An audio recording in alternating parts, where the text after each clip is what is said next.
Good morning all of you. आज हम पहुँचे हैं food department of food science and technology, chairperson office doctor Manju Nehra.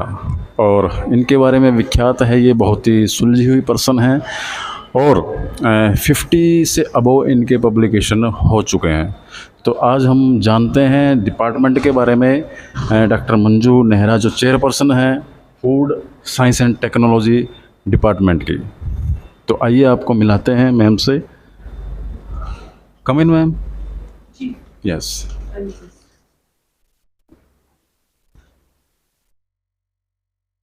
जैसा कि मैं आपको पहले बता चुका हूं कि food science and technology department के चेयरपर्सन से हम मिलने जा रहे हैं और हम जानेंगे डिपार्टमेंट के बारे में। फूड टेक्नोलॉजी जो एक सब्जेक्ट है उसमें क्या अचीवमेंट्स हैं, क्या अपॉर्चुनिटीज़ हैं और रिसर्च स्कॉलर्स के लिए क्या क्या फैसिलिटीज़ यहाँ पे प्रोवाइड की जा रही हैं। तो हम मिलते हैं मैम से।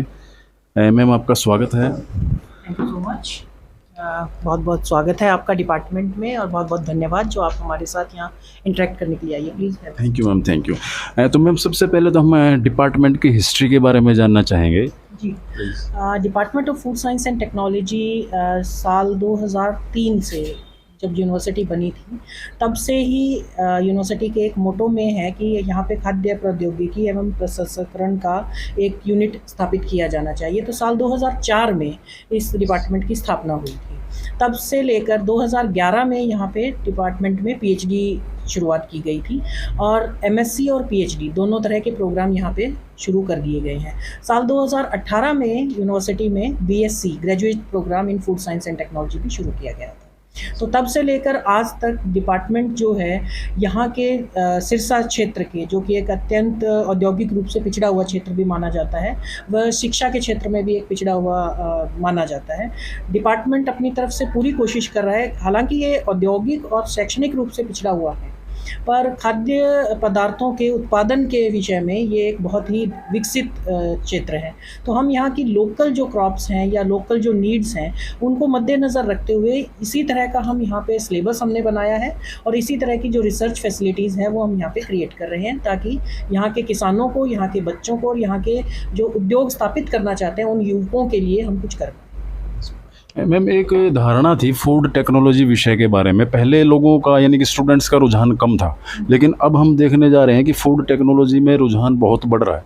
तो इस विषय में आप क्या कहेंगे? जी, पहले तो मैं आपको करेक्ट कर दूं, ये डिपार्टमेंट फूड टेक्नोलॉजी नहीं है, फूड साइंस एंड टेक्नोलॉजी है।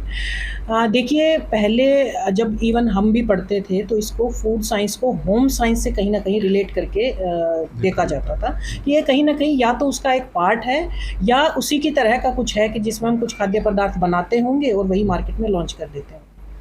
अब क्या है, समय की मांग के साथ साथ घर में पुरुष और महिलाएं दोनों ही कार्य क्षेत्र में जाने लगे हैं। दोनों की ही जीविका कमाने के लिए दोनों को ही बाहर फील्ड में निकलना पड़ता है और सीज़न के हिसाब से चीज़ें खाना कहीं ना कहीं कम भी हुआ है और एक वैश्विक स्तर पर जो चीज़ें अमेरिका में है वही चीज़ यहाँ भी उपलब्ध है। जो यहाँ उपलब्ध है, यहाँ की जो नेटिव चीज़ें हैं वो हम अगर त्रिवेंद्रम जाते हैं तो वहाँ भी उपलब्ध है। तो एक ग्लोबल विलेज बन गया है हमारा पूरा विश्व जो है। तो एक तो डिमांड बेसिकली कि हर जगह हर तरह की डिमांड हो गई है। युवा लोग हैं या बुज़ुर्ग लोग हैं, बीमारियां भी बहुत हो गई हैं, उनके लिए एक स्पेशल तरह के खाने भी हम प्रिस्क्राइब करने लगे हैं डॉक्टर्स। तो जिस तरह की डिमांड आती है उसी तरह का फूड प्रोडक्ट बनने भी लगा है और वो हर जगह बनने लगा है, हर जगह डिस्ट्रीब्यूट होने लगा है। युवा इस क्षेत्र में ख़ास तौर पर बहुत ज़्यादा जिज्ञासु भी हो गया है कि कैसे एक चीज़ दूसरी जगह तक पहुँच जाती है, ख़राब भी नहीं होती है, किस तरह से उसको हम स्टेबल कर लेते हैं, किस तरह से कोई नया प्रोडक्ट हम लॉन्च कर लेते हैं। तो युवाओं के अंदर एक जिज्ञासा भी है और एक ये प्रोत्साहन भी है कि हम भी इस क्षेत्र में आगे आकर कुछ ना कुछ नया करें, कुछ अपने जो हमारी एक जो इकोनॉमी है जिसको हम कहते हैं, जो हमारी एक क्या कहते हैं इसे, जीविका जो है वो हम इस क्षेत्र में आगे बढ़ाएं। तो इसको लेकर जो लड़कियां भी हैं, पहले ये भी था कि शायद लड़कियों के लिए ही होगा ये फिर, बट आप अगर देखेंगे हमारे डिपार्टमेंट का प्रोफाइल अगर देखेंगे तो युवक और युवतियां दोनों ही इक्वली आते हैं इस फील्ड में और इक्वली जॉब भी दोनों को मिलती है और बहुत ही ज़्यादा सक्सेसफुल भी। तो मैम CDLU के बारे में एक बात मैंने अभी अभी रिसेंटली सुनी है कि इसके जो पब्लिकेशन है या जो रिसर्च का जो मटेरियल है वो हरियाणा में सेकंड नंबर पर लाई करता है, तो इसके बारे में थोड़ा आप बताएं। देखिए CDLU जो है वो आभारी है अपने यहाँ के रिसर्च स्कॉलर्स की और यहाँ के बच्चों की।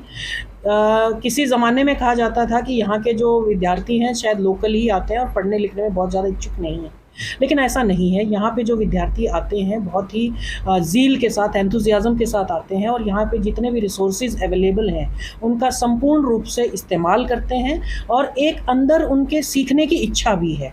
तो हर बच्चा कुछ ना कुछ करना चाहता है। एक सबसे इम्पॉर्टेंट चीज़ जो हमने रखी हुई है खाद्य प्रौद्योगिकी एवं प्रसंस्करण विभाग में, यानी कि फूड साइंस एंड टेक्नोलॉजी में, कि हमने MSc में रिसर्च प्रोजेक्ट रखा हुआ है, जो कि नॉर्मली हर यूनिवर्सिटी में नहीं है। हर बच्चा अपना एक टॉपिक चूज़ करता है, उस पर रिसर्च करता है, उसका जो कंक्लूज़न निकलता है। तो यहाँ मैं इस विभाग की अध्यक्षा होने के नाते या चेयरपर्सन होने के नाते अपनी जो फैकल्टी है मेरी यहाँ की, उनकी भी भूरी भूरी प्रशंसा करती हूँ कि सभी अपनी तरफ से अपना सर्वोत्तम देते हैं विद्यार्थियों के लिए और उनको आगे बढ़ के गाइड करते हैं और हर बच्चा पेपर लिखने की तरफ, इवन MSc के बच्चे 5-5, 6-6 इम्पैक्ट फैक्टर में पेपर निकाल रहे हैं। फैकल्टी हमारी ऐसी हैं जो 12, 15, 16 इम्पैक्ट फैक्टर में पेपर निकाल रही हैं। इवन हमारे कॉन्ट्रैक्चुअल स्टाफ हैं, पार्ट टाइम टीचर हैं, वो भी पब्लिकेशन की तरफ बहुत ज़्यादा ध्यान देते हैं और कहीं ना कहीं यूनिवर्सिटी की प्रोग्रेस में भी आगे योगदान देते हैं। तो मैम एक लास्ट क्वेश्चन और आपसे कि आप जो हमारे स्टूडेंट्स हैं या फिर व्यूअर्स जो देख रहे हैं, तो आप उनसे कुछ कोई एक संदेश जो देना चाहें।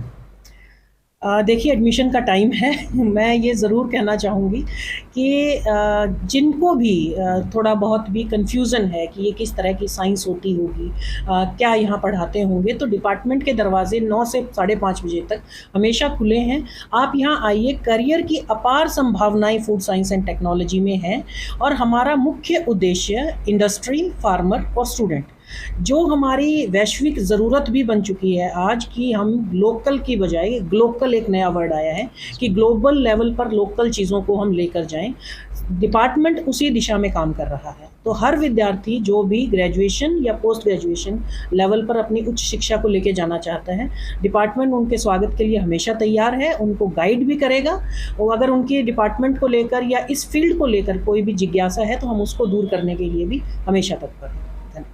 Thank you ma'am. तो ये थी chairperson food science and technology department से, बहुत ही वैल्यूएबल सजेशंस इन्होंने दिए, तो हम इनके आभारी हैं। Thank you.